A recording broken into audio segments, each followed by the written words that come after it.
Pode botar iniciar. Só um minutinho. Pronto? Então, vamos respirar profundamente e falar ao Pai que estamos aqui mais uma vez, Pai, nos colocando à disposição para esse trabalho no bem. Agradecemos também aos amigos espirituais que, junto conosco, fazem esse trabalho acontecer. Que, junto conosco, nos dando proteção, nos dando foco, nos dando muito amor, fazem que possamos ser bons instrumentos para ajudar aos irmãos encarnados e desencarnados que estão em todas as listas aqui da Casa de Emmanuel. Por isso, Pai, mais uma vez te agradecemos. E na certeza que ficarás conosco, vamos agora iniciar esse trabalho com toda a atenção que ele merece. Muito obrigada, Pai, muito obrigada, amigos espirituais, e que eles inspirem a nossa amiga convidada, Sônia Formiga. Que assim seja, graças a Deus. É, nós estamos também com alguns visitantes que não fazem parte desta reunião, tá? Então, a gente não vai pedir para ninguém mais abrir a câmera, tá bom, Sandra? Desse pessoal que está entrando. Queremos que todos sejam bem-vindos, com a paz de Deus, e vamos iniciar a nossa palestra da noite. Um estudo muito especial que nos ajudará não só no campo pessoal, como também nos nossos trabalhos mediúnicos. Sônia, você está com a palavra. Primeiro, eu quero agradecer, né, a vocês pelo convite. Eu me sinto muito feliz em estar aqui participando mais uma vez com vocês, né? E o tema de hoje é um tema denso, né, muito grande. A gente vai tentar resumir o máximo que a gente puder, que é uma curiosidade que muita gente tem sobre por que Jesus é chamado Cordeiro de Deus, né? Tudo começou lá no início, lá em Gênesis, quando a gente vai encontrar os filhos de Adão e Eva, Caim e Abel, né? Que é o primeiro momento em que aparece, na verdade, o cordeiro. Então, Abel se tornou pastor de ovelhas, né? E Caim era agricultor. Então, eles vão oferecer ao Senhor. Naquela época, eles tratavam Deus, né, como uma entidade que necessitava de coisas materiais. Então, eles tinham esse culto, né, exterior de ofertar coisas materiais. E Abel, então, ele pega o primogênito, né, a primícia do seu rebanho, aquele cordeiro mais imaculado, mais perfeito, para ofertar ao Senhor em sacrifício, né, para toda a bênção que estava vindo sobre ele. E aí Caim vai e oferece os frutos da terra. E diz aqui a Bíblia, né, a Escritura, de que Deus gostou muito da oferta de Abel, que foi o cordeiro. E isso gerou o ciúme entre esses dois irmãos, a ponto de Caim acabar matando Abel, né? Então, essa é a primeira vez na Bíblia que a gente encontra o cordeiro sendo oferecido em sacrifício, como uma oferta, né? E aí, nós vamos encontrar isso lá no Gênesis, nós vamos encontrar no Gênesis, no capítulo 4 de Gênesis, tá? Depois, a gente vai ter, no mesmo livro de Gênesis, no capítulo 22, né, o Senhor, para testar a fidelidade de Abraão, ele pede que Abraão dê em sacrifício o seu próprio filho, o seu único filho, que era Isaque. E ele obedece. E ele diz para o Senhor: eis-me aqui, Senhor. E ele prepara tudo, ele prepara a lenha, ele prepara todo aquele aparato para poder montar um altar onde Deus, né, o Senhor, estava ordenando que ele fosse no Monte Moriá, que era longe de onde estava a tribo dele. Ele leva 2 companheiros para ajudá-lo e leva Isaac. E aí, quando chega lá, ele manda que os 2 rapazes fiquem fora, ele sobe o Monte Moriá com o filho, prepara o altar, prepara tudo. E quando já estava tudo preparado para o sacrifício, o Isaac vira para ele, pai, onde está o cordeiro para o sacrifício? E ele responde, meu filho, Deus proverá. E aí ele pega Isaac, coloca Isaac em cima do altar e se prepara para sacrificar o filho. E quando ele vai pegar o cutelo para sacrificar o filho, ele escuta a voz do Senhor que diz para ele: não faça isso, não sacrifique o seu filho. E ele mostra então um cordeiro que sai do mato, um cordeiro imaculado, para que então Abraão possa sacrificar o cordeiro. Então a gente vai ver novamente o símbolo do cordeiro sendo oferecido em sacrifício no lugar do filho, né? Depois, mais tarde, muito tempo depois, essa nação, né, todos os descendentes de Abraão, que se tornaram hebreus, né, eram chamados de hebreus, a gente vai encontrá-los, né, no Egito como escravos. E eles ficaram 400 anos como escravos no Egito, né? E aí, um dia, a gente sabe a história de Moisés. Moisés era um judeu que foi colocado para não ser morto, né? Ele foi colocado numa cestinha no rio, e aí a princesa Termutes acha Moisés, leva Moisés para o palácio. Moisés é criado como um egípcio, né? Ele aprende todas aquelas técnicas é, que eram técnicas fechadas, né? Dos egípcios em relação à espiritualidade, ele aprende tudo. Quando ele se torna homem, ele se descobre hebreu. E numa circunstância lá, que todo mundo conhece a história de Moisés, né? Ele acaba matando um egípcio, porque ele estava molestando um hebreu. Ele sente aquilo no seu sangue, ele mata o egípcio e é preciso que ele fuja. Ele foge para o deserto. E lá no deserto ele se torna pastor, e ele, no momento em que ele está pastoreando, né, as ovelhas, ele vê a sarça ardente, né, que era aquela sarça, aquele arbusto pegando um fogo que não consumia, e ele escuta a voz do Senhor, mandando que ele volte para o Egito e que ele peça ao faraó para libertar o seu povo.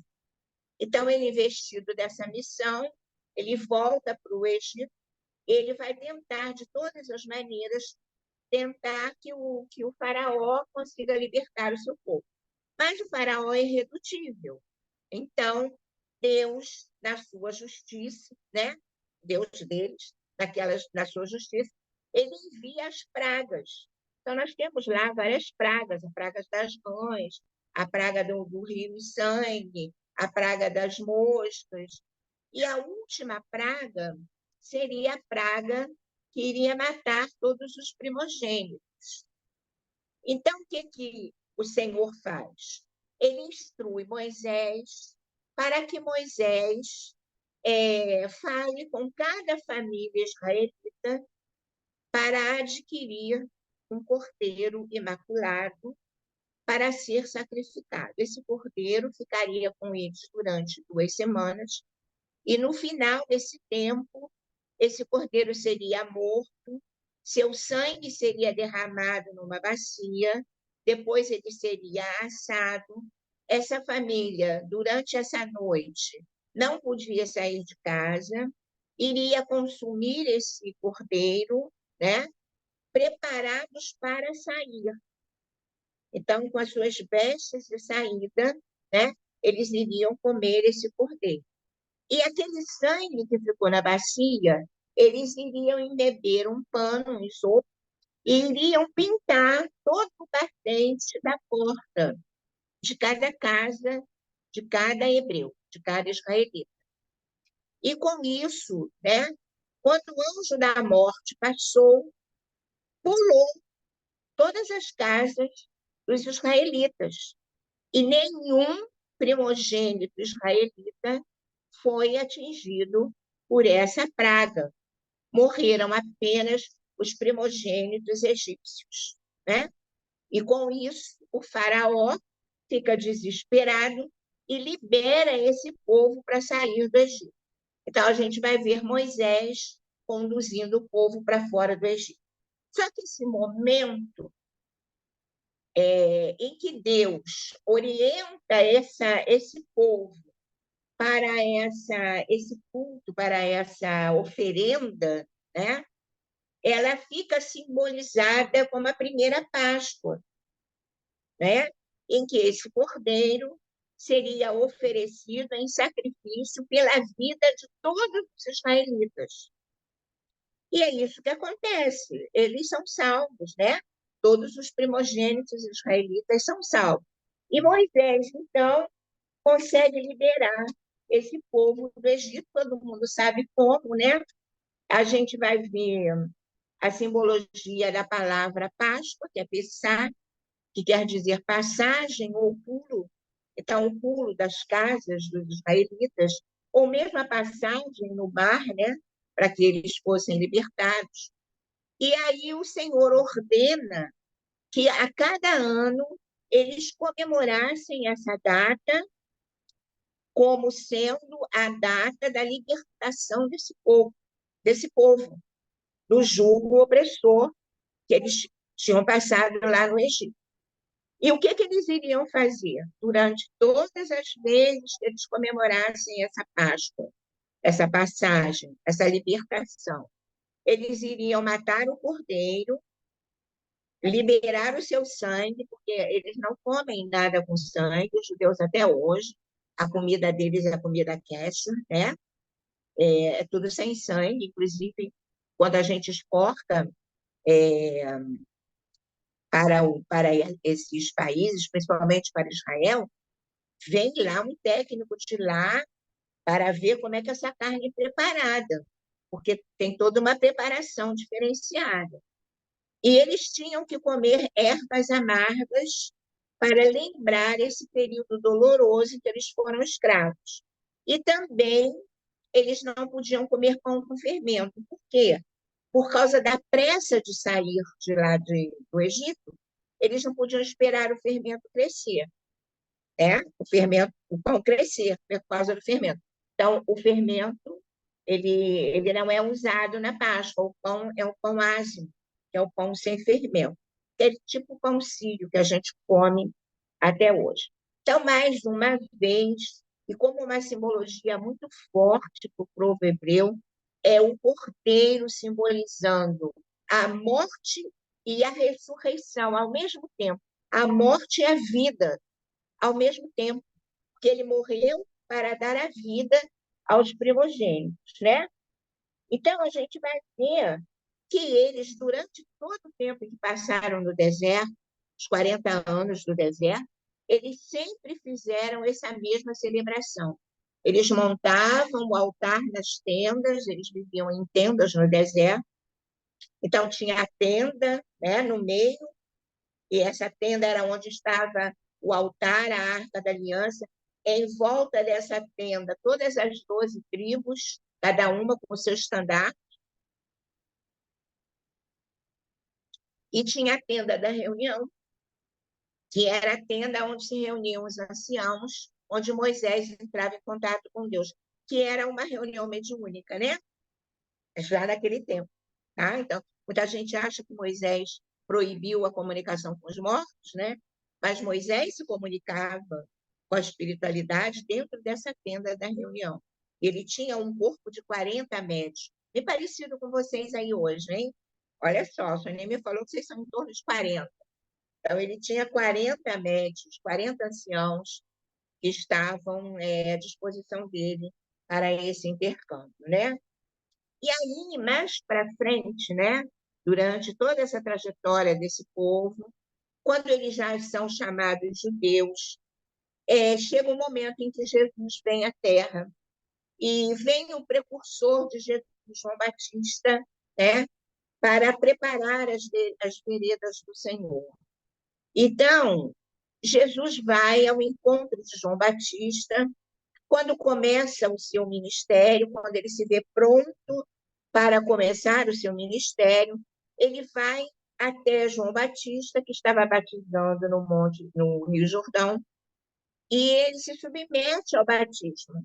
E no momento do batismo, todos nós sabemos, desce um espírito, né, que está descrito na Bíblia como uma pomba, porque o espírito levitava, eles associaram aquilo a asas da ave, né? Então, até hoje, o Espírito Santo ele é simbolizado pela pomba, e ouve-se a voz de Deus, dizendo: Este é o meu filho, em quem me comprazo. E aí, João Evangelista e André, irmão de Pedro, eram discípulos de João Batista. E eles veem aquilo tudo, eles ficam admirados. E eles perguntam para João quem era aquele homem. E ele fala: Eu não sou digno de desatar as sandálias dele. Né? E no dia seguinte, quando Jesus vem de novo, ele fala: Eis o Cordeiro de Deus que tira o pecado do mundo, os pecados do mundo. E aí, mais uma vez, a associação de Jesus ao Cordeiro, né? Que a gente vê aí nesse momento na boca de João Batista. Nesse momento, João e André seguem Jesus, porque eles ficam admirados da fala de João Batista, né? Eles ficam curiosos, eles seguem. É um momento tão bonito do Evangelho de João, e que João relata ele próprio, né, seguindo Jesus com André, e Jesus se vira e pergunta: O que vocês querem? E eles falam: Onde o Senhor mora? Aí Jesus fala: Vem e vede. E eles seguem Jesus. E eles passam esses momentos com Jesus, nós não sabemos aonde, nós só sabemos que no dia seguinte, André vai eufórico falar com seu irmão Pedro, que tinha encontrado o Messias. A gente não sabe o que eles conversaram, infelizmente, né? Mas ele conseguiu diagnosticar que Jesus era o Messias. E ele vai, então, e Pedro, já descrente de tantos Messias que tinham aparecido, né? Ele não acredita no irmão. Então, é um momento muito bonito do Evangelho de João. Não dá tempo aqui da gente esmiuçar, mas se vocês depois quiserem ver, vocês vão lá no Evangelho de João, né? Nós vamos ver também, muito interessante, né, que a gente encontra João Batista, logo depois do batismo, né, ele vai ser sacrificado. Ficou como ele diz, né? Ele era o precursor, ele veio, preparou as veredas do Senhor e foi embora, né? Cumpriu a sua missão na terra, inclusive de ser degolado, que ele estava, como Jesus falou, ele era o maior dos filhos de mulher, quer dizer, ele era o maior daquele momento ali, da, crucial, né? Maior, inclusive, que os apóstolos, mas ele tinha uma dívida com a lei. Ele mandou sacrificar, quando ele era Elias, os sacerdotes de Baal, foram todos degolados. Então, ele morre degolado, em função dessa dívida que ele tinha com ele mesmo, com a sua consciência. Né? Então, a gente também vai encontrar na carta de Pedro, na primeira carta de Pedro, no capítulo 19, versículo 19, a gente vai encontrar Pedro falando dessa salvação que Jesus trouxe para nós, né? E ele diz assim: Mas pelo precioso sangue do Cristo, como o de um cordeiro sem mácula e sem defeito. Então, Pedro também associa Jesus ao cordeiro. Mas a parte mais bonita que eu acho dessa associação de Jesus ao Cordeiro se encontra no Apocalipse. O Apocalipse é o último livro da Bíblia, né? E relata esse momento que nós estamos vivendo, que é o momento da transição planetária. É um livro muito lindo, um livro pouco conhecido, muita gente tem medo desse livro, mas é um livro fantástico, um livro de esperança, um livro que traz para nós uma trajetória, né? Desde o momento em que Jesus veio à Terra, em que aconteceu toda a trajetória do povo hebreu, até o final dos tempos, onde se instalará na Terra a Terra prometida, o mundo de regeneração.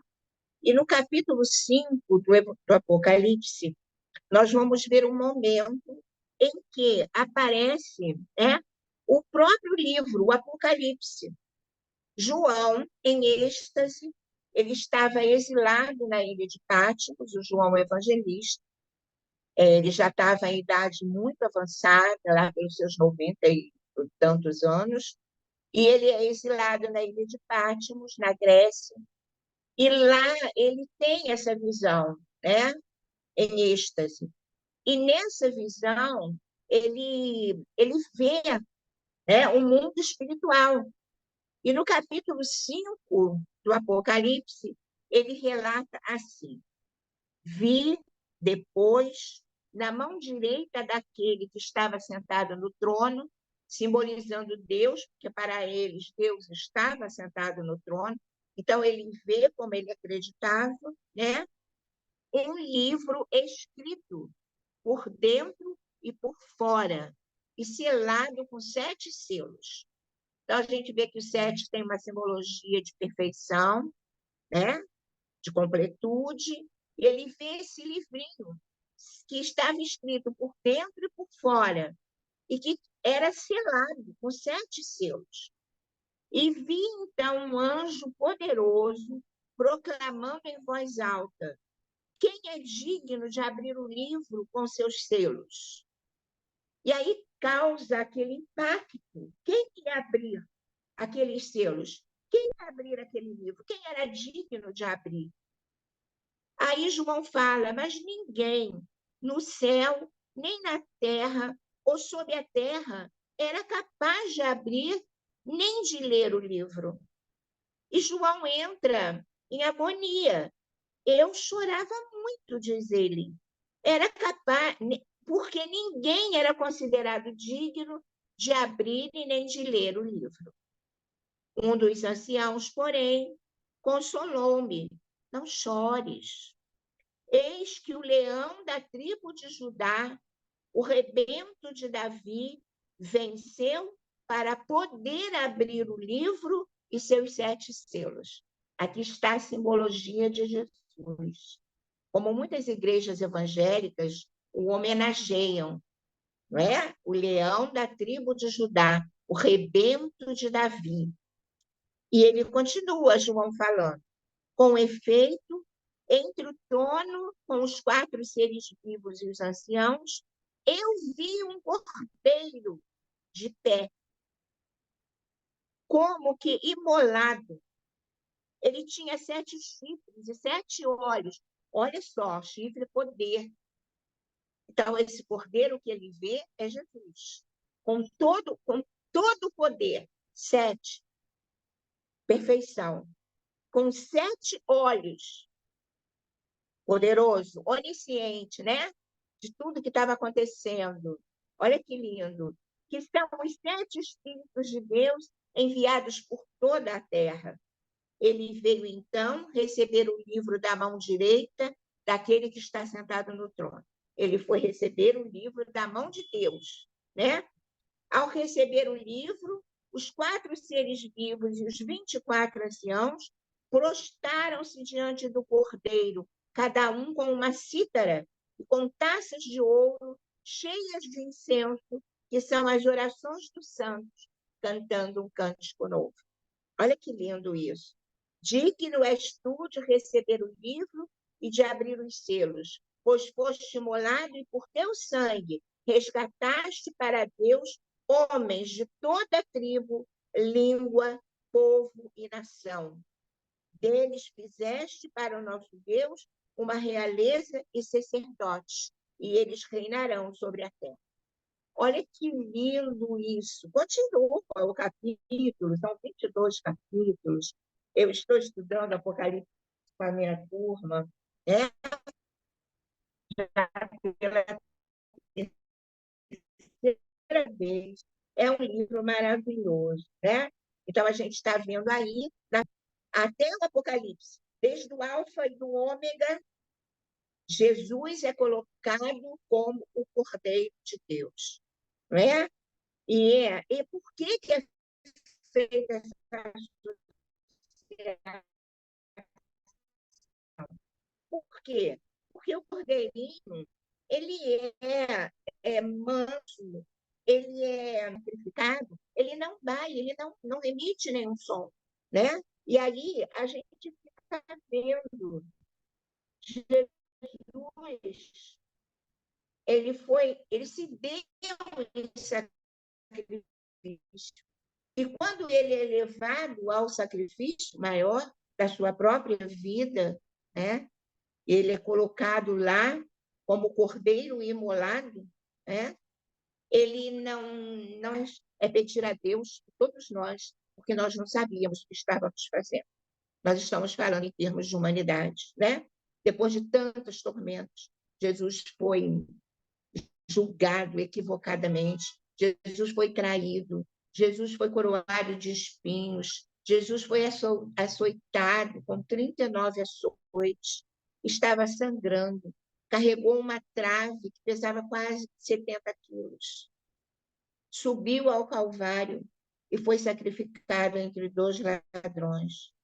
Mas não é que o sangue derramado naquele momento, venha tirar de nós o nosso pecado. Jesus não veio para simplesmente nos salvar, ele veio nos ensinar como nós poderíamos viver sem pecado.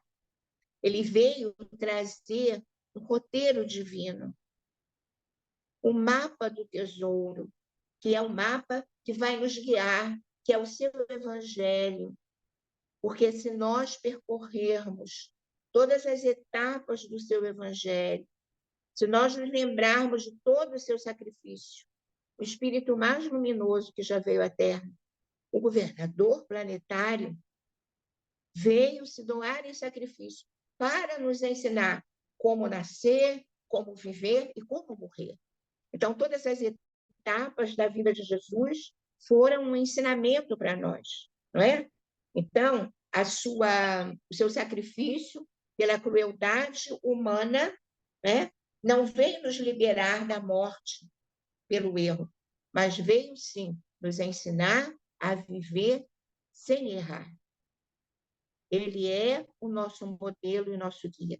A doutrina espírita vem trazê-lo para nós como modelo e como guia, que nós possamos seguir os seus passos, aprendendo com ele todos os ensinamentos que ele trouxe de Deus para nós e dando-nos essa chave maravilhosa, que é o Espiritismo, que é trazendo Jesus de volta para nós nesse evangelho redivivo.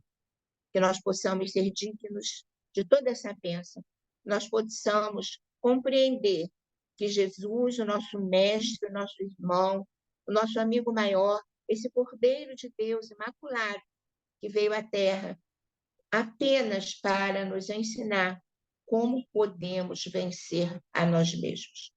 Queridos, que Deus nos abençoe, nos ilumine, que Jesus possa nos abençoar e que nós estejamos sempre pertinho dele, procurando seguir os seus ensinamentos, viu? Muito obrigada pela tarde de hoje, por terem me convidado para falar sobre isso. Eu estou muito feliz. Fiquem com Deus, um beijo no coração de cada uma de vocês. Obrigada, Sônia, querida. Estamos assim emocionados, né? Porque é um tema que nós não conhecemos bem e você é expert nesse assunto, né? Uma estudiosa dedicadíssima da Bíblia, do Novo Testamento, das passagens de Jesus, e fala dele com muito amor. Você já deve ter visto os coraçõezinhos aqui. Eu não botei o meu porque eu não estou vendo mais aqui a minha tarja, mas quem puder repetir, bota os coraçõezinhos outra vez. Para você, Sônia, Deus abençoe teu coração, tua vida. Dá um abração em todas as filhas lindas, filhão, netinhos, né? No Formiga, né? Que é o marido. Paz e luz para você, minha querida. Obrigada de coração, tá? Obrigada a você. Fica com Deus. Muita Beijo. Fiquem com paz. Deus. Tchau.